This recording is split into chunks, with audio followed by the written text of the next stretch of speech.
जयकार बाबा रे बाबा, ए बाबा रे बाबा, बाबा रे बाबा, बाबा रे बाबा, बाबा रे बाबा, तेरी हो रही जय जयकार बाबा रे बाबा, तेरी हो रही जय जयकार बाबा रे बाबा।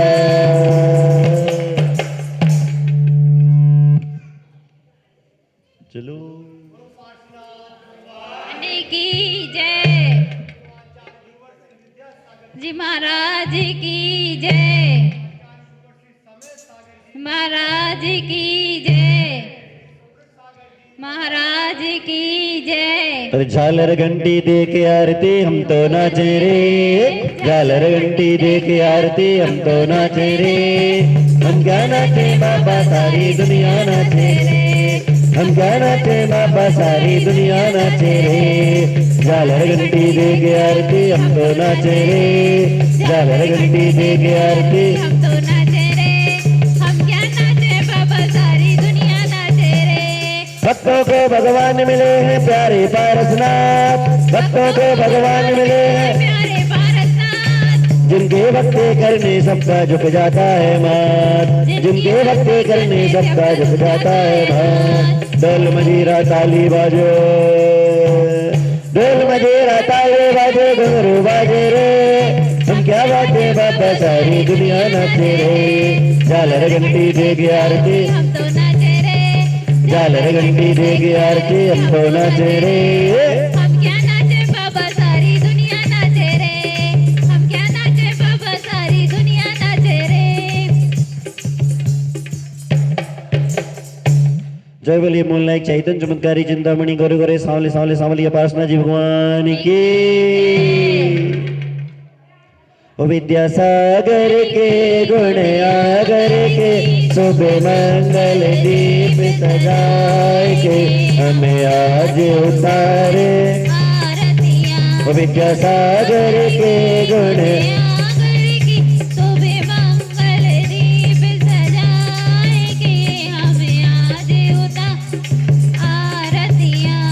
मल्लपा श्री श्रीमती के गर्भ से गुरु आए, ज्ञान सद लगा जन्म लिया, सब जन मंगल गाए गुरु जी, सब जन मंगल गाए।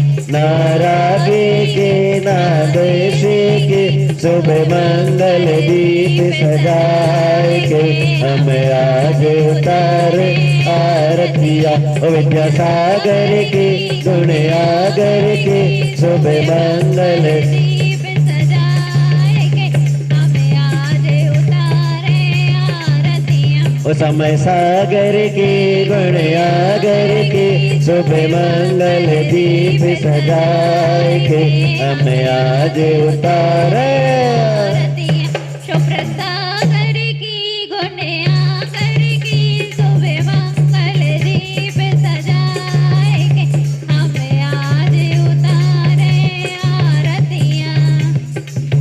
जोली परम पूजाचार्य गुरुवर श्री विद्यासागर जी समय सागर जी महाराज की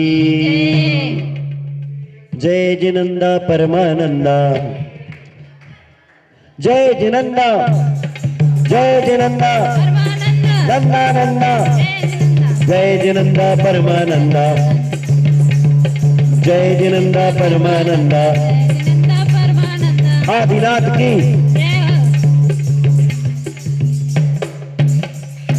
आदिनाथ की जय जय जय, आदिनाथ की, अजटनाथ की, चंदा प्रभु की, शांतिनाथ की, सुब्रतनाथ की, पार्श्वनाथ की, महावीर की, जय जिनंदा, जय जिनंदा, नंदा नंदा, जय जिनंदा परमानंदा, जय जिनंदा परमानंदा, जय जिनंदा।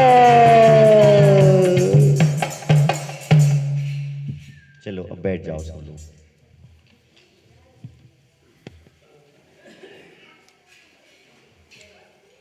चले, किसी को कुछ पूछना तो नहीं?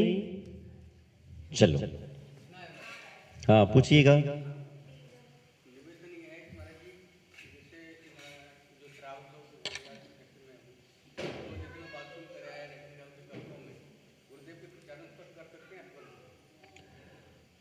टोटल पूर्ण रूप से शुद्धि करना तो संभव नहीं है, लेकिन आपेक्षिक अर्थात हाथ पैर धोकर शुद्धि की जा सकती है और फिर उसके बाद अपना भक्ति का कार्य किया जा सकता है। पूर्ण रूप से शुद्धि करना संभव नहीं है, हो जाए तो बहुत अच्छी बात है, लेकिन फिर भी प्रयास किया जा सकता है। चलिए और कुछ।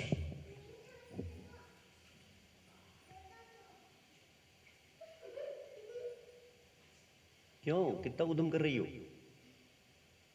किसी कुछ नहीं पूछना? चलो हम अपने चालू करते हैं। जिनेंद्र भगवान की शासन में जो लोग रहते हैं वो जैन कहलाते हैं। जिनः अस्य देवतः स जैनः। जो जिनेंद्र भगवान के अनुयायी होते हैं उनको जैन कहते हैं, और जो जिनेंद्र भगवान के अनुयायी रहते हैं वो जैन कहलाते हैं। तो शिव के अनुयायी शैव कहलाते हैं, विष्णु के अनुयायी वैष्णव कहलाते हैं। जो अपने आराध्य देव की आराधना करता है उसके अनुसार ही उनकी व्यवस्था जाति के हिसाब से बना दी जाती है। तो आप लोग कहलाते हो जैन। जिनः अस्य देवतः स जैनः। जिसके देवता जिनेंद्र भगवान है, जिनके देवता जिनेंद्र भगवान है, उनके अनुयायी जैन कहलाते हैं। और जिनेंद्र भगवान 5 प्रकार के होते हैं: अरहंत, सिद्ध, आचार्य, उपाध्याय और साधु। ये सब जिनेंद्र भगवान ही कहलाते हैं। बस छोटा सा रहता है कि जैसे कोई छोटा है, कोई थोड़ा सा बड़ा है, कोई थोड़ा ज्यादा बड़ा है, कोई बहुत बड़ा है। सिद्ध परमेष्ठी और अरिहंत परमेष्ठी देव कहलाते हैं, जी भी जिनेंद्र देव कहलाते हैं। आचार्य, उपाध्याय और साधु भी जिनेंद्र देव कहलाते हैं। पंच परमेष्ठी भगवान कहलाते हैं। तो ये जो व्यक्ति इनके अनुयायी रहते हैं तो उनकी व्यवस्थाएं करनी पड़ती हैं। अरिहंत सिद्ध भगवान की व्यवस्थाएं हम नहीं कर पाते क्योंकि वो अपने आप में स्वयं व्यवस्थित रहते हैं, लेकिन उनके बिंब जो रहते हैं, उनकी जो भगवान की प्रतिमाएं रहती हैं, इनकी व्यवस्थाएं अपन लोग बनाते हैं। और फिर इनके आचार्य, उपाध्याय और साधु ये कहलाते हैं जिन शासन के धर्म के संवाहक, अर्थात उसको आगे बढ़ाने वाले। अगर जिनेंद्र भगवान के शासन से, जैन धर्म से अगर मान के चलो हम लोग कभी साधु का अभाव कर दे, मतलब साधु से दूर हो जाए अथवा साधु को मानना बंद कर दे, तो उसी दिन जैन शासन, जैन धर्म समाप्त हो जाता है। अब साधु अरहंत भगवान जैसे तो होते नहीं है, उन्हें खाना नहीं, पीना नहीं, किसी से कुछ काम नहीं। साधु साधु होता है, और साधु साधु के पहले इंसान होता है। इंसान की तो सारी व्यवस्थाएं बनाई जाती हैं। जैसा तुम्हारे शरीर में दुख दर्द पीड़ाएं होती हैं, ऐसे उसके शरीर में भी होती हैं। जैसे आपको भूख प्यास लगती है, ऐसे उसको भी लगती है। जैसे आपको कोई चीज़ की अनुभूति होती है, उसको भी लगता है। इसको फीलिंग्स कहते हैं। तो ये सब उसको भी होती हैं। तो इसी तरीके से जब उनका होता है,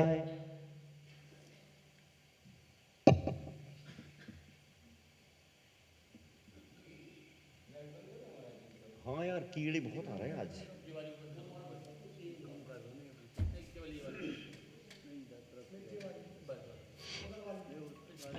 तो उनकी व्यवस्थाएं हमें करनी होती हैं। क्या व्यवस्थाएं होती हैं?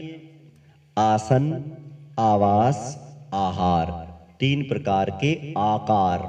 आकार माने आसन, बैठने का स्थान, और आवास, रुकने का स्थान, और आहार, खाने का स्थान, खाने की व्यवस्था। तो ये चीजें आपको संभालनी होती हैं। आसन तो ऐसा है, कुछ नहीं मिलेगा, जहां चाहे जमीन में बैठा पिछी लगा के बैठ जाओ, चल जाएगा। आवास तो प्रायः मिल ही जाता है। सबसे बड़ी समस्या जैन धर्म में होती है आहार की, और आहार की व्यवस्था के चक्कर में ही 363 मत खड़े हुए हैं। किसके चक्कर में? आहार के चक्कर में। और जैन धर्म का संकुचन कैसे हुआ? आहार के चक्कर में। क्योंकि जिन शासन में, जैन धर्म में साधु जो रहता है, दिगंबर साधु, वो एक विशेष नियत व्यवस्था के अंतर्गत ही अपनी आहारचर्या को संपादित करता है। जब इस को करने में श्रावक लोग मदद करते हैं, जहां पर श्रावक नहीं होंगे वहां पर जन शासन का अभाव हो जाएगा। इसलिए अपने जैन धर्म में बाल ब्रह्मचारी लोगों को स्वीकार नहीं किया जाता है। बाल ब्रह्मचारी लोग जिन शासन के अपवाद होते हैं, वासुपूज्य, वासुपूज्यनाथ भगवान, मल्लीनाथ भगवान, नेमिनाथ भगवान, पारसनाथ भगवान और महावीर भगवान, ये पंच बालती कहलाते हैं। पंच बालती का मतलब होता है इन्होंने काम पुरुषार्थ और अर्थ पुरुषार्थ नहीं किया। इन्होंने गृहस्थी नहीं बसाई, इन्होंने राज्य भी नहीं चलाया। इनके द्वारा कितना भी पैसा कमाया जाए, इनका पैसा पैसा नहीं होता है, अर्थ पुरुषार्थ में शामिल नहीं होता है। वो तो अपने गुरु महाराज की कृपा कहो, आशीर्वाद कहो, पुण्य कहो, साधना कहो, भावना कहो, जो कुछ भी है, उनके पहले यहाँ पर धरती पर जो लोग मुनि रहते थे, बहुत कम बाल ब्रह्मचारी होते थे, सब गृहस्थ लोग होते थे और जाकर के 50-60 की उम्र के बाद मुनि बनते थे। गुरु महाराज के पुण्य प्रभाव, साधना के प्रभाव से इसमें थोड़ा परिवर्तन हुआ और बाल ब्रह्मचारी को गति मिली। पर जिन शासन की व्यवस्था में बाल ब्रह्मचारी अपवाद के रूप में स्वीकार किए जाते हैं, हुंडा अवसरपणी काल, पंचम काल के प्रभाव से ये बाल ब्रह्मचारी, क्योंकि बाल ब्रह्मचारी सब मुनियारी का बनते जाएंगे तो समाज आगे नहीं बढ़ेगी, ग्रस्त आगे नहीं बढ़ेंगे, फिर धीरे धीरे करके समाज का बिखराव होगा, समाज का अभाव होगा और धर्म समाप्त हो जाएगा। क्योंकि कभी भी समाज के अभाव में धर्म नहीं चलता। जिन शासन विशेष रूप से, क्योंकि इसमें चाहिए आप आवास बना सकते हो, व्यवस्था बना सकते हो, आहार आसन की व्यवस्था बना सकते हो, किंतु आहार के लिए कैसे करोगे? अगर मान के चलो साधु अपनी व्यवस्था बना ले, 4-5 रोटी, 2-4 पिज्जा बना लो, काम खत्म। बनिया तो ऐसा ही रहता ना, बनिया के काम है। एक बनिया था, सुना थे, एक बनिया था, रात को नहीं खाता था। बनिया माने होता है जैन, वो रात को नहीं खाता था। अब कोई व्यक्ति उसका मित्र था जो जैन नहीं था, उसको भूख लगी। अब पहले ऐसे होटल वगैरह तो होती नहीं थी, कहीं भी जाके खा लो, चलो यार अपना जैन है एक, उसके यहाँ चलते हैं। अब पहुंचे 9-10 बजे के आसपास पहुंचे, 8-9 बजे, तो बोले यार जैन तो यार बनिया आदमी तो रात को खाता नहीं, अपन को भी नहीं खिलाएगा, तो क्या करें, भोजन की बात करें कि नहीं करें? तो बनिया तो बहुत समझदार होशियार होता है, तो उसने कहा बात कर लेते हैं, मिल गया तो ठीक, नहीं मिला तो सोना तो है ही भूखे। बनिया से कहा यार देखो भूख बहुत लगी है, पर तुम लोग तो रात को खाते नहीं हो, हमें, अरे भले हम लोग नहीं खाते, तुम्हें तो खिलाएंगे। और वो बहुत खुश हुआ, कितनी रोटी खाओगे? बोले यार तुम लोग पतली पतली रोटी खाते हो, 20 तक तो लगेंगी। ठीक है। अब बनिया ने कहा देखो कितने तरीके से काम कर रहा हूं। बनिया ने कहा कि अगर हम आपको 20 रोटी ना दे, थोड़ी मोटी मोटी करके 10 दे दे तो उसने कहा चल जाएंगे। अच्छा, अगर हम 10 ना बनाए और ज्यादा मोटी 5 बना दे तो कहते और अच्छी बात है, 5 में से भी काम चला लेंगे। अगर हम 5 ना बनाए, एक अच्छा बड़ा सा पिज्जा सा बना दे, खूब मोटा सा, तो चल जाएगा काम? उसने कहा चल जाएगा। अब बनिया कहता है एक रोटी के चक्कर में काहे को परेशान कर रहा, चुपचाप सो जा। ये बनिया की होशियारी रहती है। तो जब तक जिन शासन में समाज नहीं होगी, जब तक किसी भी तरीके से जैन धर्म आगे नहीं बढ़ेगा। इसलिए मोक्ष मार्ग में बाल ब्रह्मचारी लोगों की व्यवस्थाएं नहीं होती हैं। हिंदू परंपरा में भी अगर आप देखेंगे तो भीष्म पितामह राज सिंहासन पर नहीं बैठे, क्योंकि उन्होंने ब्रह्मचर्य व्रत का पालन किया था, विवाह नहीं कराया था, इसलिए वो राजगद्दी पर नहीं बैठे। और हमारे यहाँ वासुपूज्य मल्ली, नेमिनाथ, पार्श्वनाथ, महावीर, ये 5 तीर्थंकर राजगद्दी पर नहीं बैठे। इन्होंने सीधा ऐसे गृहस्थ जीवन तो प्रारंभ ही नहीं किया, प्रौढ़ हुए और सीधे दीक्षा लेकर के मुनि बनकर के तीर्थंकर पद पर समूह में विराजमान हो गए। इन्होंने गृहस्थी नहीं बसाई, इन्होंने धर्म का काम पुरुषार्थ और अर्थ पुरुषार्थ में कोई सहयोग नहीं किया। इसलिए गृहस्थ जीवन में ये रहोगे, गृहस्थ जीवन में रहोगे तो ऐसा तो होता ही नहीं है कि आप बनाएं और आप ही खाएं, दूसरों को नहीं खिलाएं। नहीं, दान की व्यवस्था के अंतर्गत आपको सबसे पहला श्रद्धा, भक्ति, शक्ति, विवेक, क्षमा, त्याग और अमात्सर्य, ईर्ष्या नहीं करना, किसी से जलन कुड़न नहीं करना कि अरे इनके यहाँ इतना है, हमारे यहाँ इतना नहीं है, ऐसे जलना नहीं, अंदर से भुंजना नहीं, अंदर से पीड़ित नहीं होना। अरे उनके साथ ऐसा हो रहा, हमारे साथ ऐसा हो रहा, ऐसा विचार भी नहीं लाना चाहिए। क्यों?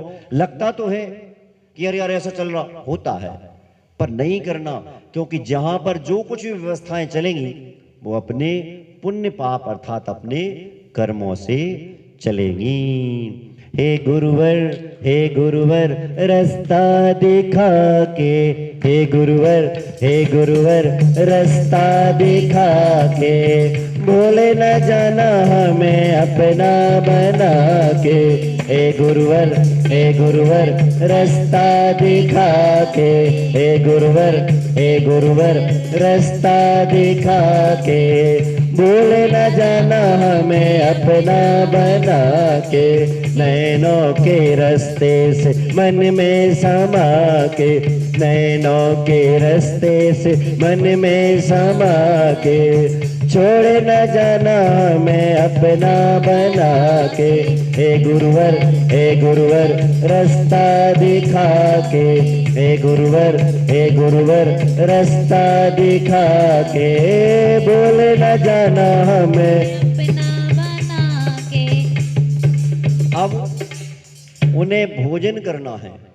भोजन की व्यवस्था में आप सोचें कि एक बार सप्ताह में बना लो और पूरे सप्ताह तक बढ़िया बैठ के खाते रहो, आप भी परेशान नहीं होंगे। बिहार चल रहा है, सो बने बनाए टिफिन ले जाओ और वहीं पे जाकर खोलकर साधु को आहार करा दो, तो ऐसा भी संभव नहीं है। बहुत समस्या। एक चौकी में, मतलब एक परिवार में एक बर्तन साफ करने वाली बाई आती थी। सामान्य से माँ और बेटी दो थे, बेटा कहीं बाहर रहता था, पिता थी नहीं, तो माँ बेटी दोनों जन मिलकर के रहती थी। अब दोनों मताई बेटी के थोड़े बहुत बर्तन निकलते थे, वो मांजती थी। आज लगा चौका, सो बर्तनों का लग गया ढेर। सो पूछती है, मम्मी एक बात बताओ, आपके यहाँ एक बेटिया है और एक आप, दो लोग हैं और बर्तन को तोड़ो ढेर लगो मजने वाली, आप लोग करत का हो? सो कहती, आज हमारे यहाँ महाराज के आहार हुए थे, तो महाराज तो बर्तन से खाते ही नहीं, महाराज तो हाथ से लेते, अंजलि से लेते, इतने सारे बर्तन। हाँ, इतने सारे बर्तन जिनका बर्तनों का त्याग है, उनके आहार में बर्तनों का ढेर लग जाता है। क्यों? व्यवस्थाएं ऐसी हैं। तो ये सब समस्याएं ऐसा खड़ी नहीं होती आपको, आप अच्छे आराम से भोजन बनाते और आराम से कर लेते, करवा लेते, बढ़िया रख लेते, 7 दिन तक भोजन चलता रहता, परेशानी नहीं होती। नहीं, कितनी व्यवस्था देख लो, आपको तो परेशान होकर के ही जीवन में साधु की भक्ति करनी हो।